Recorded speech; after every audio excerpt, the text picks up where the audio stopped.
Hi ஒருவன். So இந்த வீடியோவில் நம்ம என்ன பார்க்க போகிறோம் அப்படின்னா 12th ஸ்டாண்டர்ட் இங்கிலீஷ்க்கு ரொம்ப ஒரு முக்கியமான விஷயந்தான். எல்லா வீடியோலையும் நான் இன்னமும் கொடுத்துக்கிட்டு இருக்கேன், எல்லாமே கொடுத்துக்கிட்டு இருக்கேன்.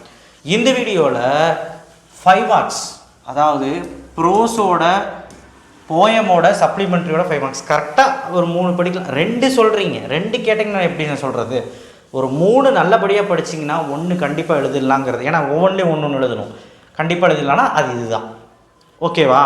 ஸோ 5 மார்க்ஸை கண்டிப்பாக படிங்க. ஏன்னா இந்த வீடியோவில் நம்ம என்ன பார்க்குறோம்னா 2 மார்க் 3 மார்க் 5 மார்க். என்னென்ன 2 மார்க் இருக்குது? அப்ரிசியேஷன், போயம் அப்ரிசியேஷன் எவ்வளோ கொடுத்து எவ்வளோ எழுதணும்? போயம் அப்ரிசியேஷன் 6 கொடுத்து 4 எழுதணும். ஸோ எழுதிடலாம். அதுக்கு தகுந்த இதையும் சொல்லிடுறேன், வீடியோ ஸ்கிப் பண்ணாமல் பாருங்கள். இது போயம் அப்ரிசியேஷன். போயம் இஆர்சின்னு ஒன்று இருக்கு இல்லையா, அது வந்து என்னது 3 கொடுத்து 2. அது எந்த போயம்னு சொல்ல முடியாது. எல்லா போயமுக்கும் நீங்கள் பண்ணக்கூடிய விஷயங்கள் ஆத்தர் பேரும் அந்த இந்த பேரும் ஞாபகம் வச்சுக்கணும், டைட்டில் ஞாபகம் வச்சுக்கணும். அப்போ அது லைன் கண்டுபிடிக்கணும். அந்த லைன் எப்படி கண்டுபிடிக்கிறது? ஸோ நீங்கள் போயம் அப்ரிசியேஷன் நான் சொல்ல மாதிரி படிச்சிங்கனாலே கண்டுபிடிச்சிடலாம். அது சொல்கிறேன் கடைசியில். ஸோ இது 2ம் பார்க்க போகிறோம். அண்ட் ப்ரோஸோட 3 மார்க்ஸ். ப்ரோஸோட 3 மார்க்ஸ் எவ்வளோ கேட்பாங்க? ப்ரோஸோட 3 மார்க்ஸ் 3 கொடுத்து 2. ஸோ இது ஒரு 4 × 2 8, இது 3 × 2 6, இது ஒரு 3 × 2 6. ஸோ இவ்வளவும் பார்க்க போகிறோம். இது ஒரு 15 மார்க்கு. ஸோ இதுதான் இந்த வீடியோவில் நம்ம சொல்ல போகிறோம். ஸோ என்ன அப்படின்னா, bros 2 gentleman of Verona, nice cup of tea, summit. இந்த 3ஐயும் நீங்கள் நல்லா பார்த்துக்கோங்க. கண்டிப்பாக நம்மளால் ஒரு ப்ரோஸோட டீட்டெயில் எழுத முடியும். இது என்ன டீட்டெயில் படிக்கிறதுன்னு டவுட் இருக்கும் நிறைய பேத்துக்கு. ஒரு 3-4 டீட்டெயில் இருக்குது சார், எப்படி சார் இருக்குது ஒரே லெசனில்? நான் என்ன சொன்னால், காமனாக ஒன்று இருக்கும், அது படித்தா போதும். காமனாக ஒன்று இருக்கும். எது சார் நாங்கள் கண்டுபிடிது காமனாக அப்படின்னா, ஆனால் அதை நாளைக்கு சொல்கிறேன், ஒரு வீடியோவில் சொல்கிறேன். பட் ஆனால் காமனாக இருக்கும். நீங்கள் படித்து பார்த்தீங்கன்னாலும் தெரியும். நீங்கள் அது படிச்சிங்கன்னா போதும், 1 படிச்சிங்கன்னா போதும் நல்லபடியாக. ஸோ அந்த மாதிரி நீங்கள் படிங்க. போயமோடது 2வது கேசினட்ரி, 2வது போயமோட கேசினட்ரி. ஃபஸ்ட் ஒன்னோடது கேஸ்டில், 4th யுலிசஸ். ஒருவேளை யுலிசஸ் டஃப்பாக ஃபீல் பண்ணிங்கன்னா நீங்கள் உங்களுக்கு எது ஈஸியாக இருக்கோ அதை படிச்சுக்கலாம். But Ulysses is very important, பார்த்துக்கோங்க. சப்ளிமெண்ட்ரியோடது 2வது லைஃப் ஆஃப் பை, 5வது ஆல் சம்மர் டே, 6வது சீசன். ஸோ இதை கொஞ்சம் நல்லபடியாக படிச்சுக்கோங்க. ஓகேவா? ஸோ அடுத்தது போயம் அப்ரிசியேஷன். இங்கே பாருங்கள், போயம் அப்ரிசியேஷன். ஸோ டீட்டெயில் அதுதாங்க. இது நீங்கள் படிச்சிடணும். எப்படி எழுதணும்லாம் ப்ரீவியஸ் வீடியோவில் நான் சொல்லிட்டேன். அண்ட் என்னெல்லாம் சப்ளிமெண்ட்ரி, என்னெல்லாம் போயம் ப்ரோஸு கொஸ்டின் எழுதலாம் படித்தா போதுன்னு சொன்னேன் இல்லையா? ஏதோ 1 படித்தா போதுன்னு சொன்னேன். அதாவது ஒரு லெசனில் 3-4 இருக்கும், அதில் ஏதோ 1 ஜென்ரலாக படித்தா போதுன்னு சொன்னேன். போயம் அப்ரிசியேஷன் இந்த கேஸ்டில், பேஜ் நம்பர் 21. சார் இது புக் பேக்கில் இருக்குது, நீங்கள் சொல்லணும்னு அவசியம் இருக்கா?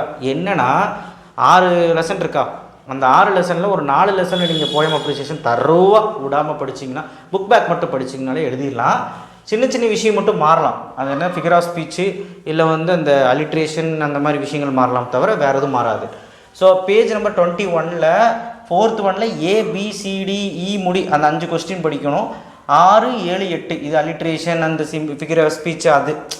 ஸோ 4வது அப்ரிசியேஷன் கொஸ்டின், இது அலிட்ரேஷன் அது. இஆர்சி 5வது பார்த்துக்கோங்க. இஆர்சி புக் பேக் தான் வரணும்னு இல்லை. இஆர்சி பார்த்தீங்கன்னா நான் தான் முதல்ல சொல்லிட்டேன், 4 போயமோடு நான் இப்போ படிக்க சொல்லிடுவேன். அப்ரிசியேஷன் இதை பார்க்கும்போதே, அது படிக்கும்போதே மேலே லைன்ஸ் இருக்கும், அதை கண்ணில் பார்த்து வச்சுக்கோங்க. இல்லைனா நான் கொடுத்த மினி மெட்டீரியல் இருக்குது, அது ஒரு ப்ரீவியஸ் வீடியோவில் போட்டிருந்தேன். அதிலேயே ஹிண்ட்டு கொடுத்துருப்போம், எந்தெந்த போயமுக்கு எது எழுதணும்னு ஹிண்ட்டு. அந்த ஹிண்ட்டு வச்சு கூட போயமோட பேர், ஆத்தர் பேர் படித்தா 2 மார்க் அது கிடச்சி. எக்ஸ்ப்ளனேஷன் நீங்கள் கதை எழுதிக்கலாம். ஸோ இஆர்சி 5வது. அவர் கேஸ்டில் பேஜ் நம்பர் 55 இருக்குது. 3ல் Aல ஃபஸ்ட் 1, பிஇ, சியில் செகண்ட் 1, தேர்ட் 1 அந்த மாதிரி இருக்குது. 3 கொஸ்டின் தான் இருக்குது.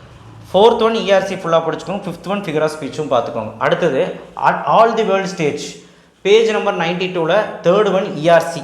அதாவது இஆர்சி தேர்ட் 1 நிறையா இருக்கும், அது படிச்சுக்கோங்க. 4th 5th 6th ABC appreciation question படிச்சுக்கோங்க. ஓகேவா? ஸோ இதெல்லாம் பார்த்துக்கோங்க. Okay right. அடுத்து உலிசஸில் எனக்கு கொஞ்சம் நிறையா தான் இருக்கும், பரவாயில்ல. ABCDEFGH மொத்தம் 8 கொஸ்டின் இருக்குது. 8 கொஸ்டினுமே 1 வேர்டு ஆன்சர் மாதிரி தான் இருக்குது, படிச்சிருங்க. 4th 1 5th 1 இஆர்சி பார்த்துக்கோங்க. பேஜ் நம்பர் 132 இருக்குது. ஸோ இது 4மே நான் 6 லெசன்லேயும் நல்லா படிக்கணும்னு படிச்சுக்கோங்க.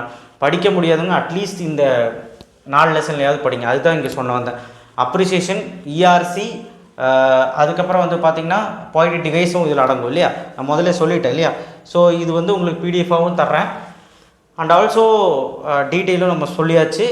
பாருங்கள், போயம் அப்ரிசியேஷன், இஆர்சி, ப்ரோஸோடது சொல்லலை பார்த்துங்க. அதுதான் ப்ரோஸோடது என்ன பண்ணுறீங்கன்னா நமக்கு வந்து கொஸ்டின் ஆன்சர் மாதிரி இருக்கும். நீங்கள் என்ன பண்ணுறீங்கன்னா இப்போ ப்ரோஸ் எவ்வளோ 2 ஜெனோ பெரோனோ படிச்சிருவீங்க, nice cup of tea, submit.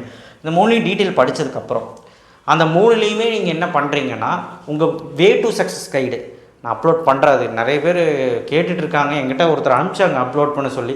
நான் முடிஞ்ச அளவுக்கு அப்லோட் பண்ணுறேன். சரிங்களா?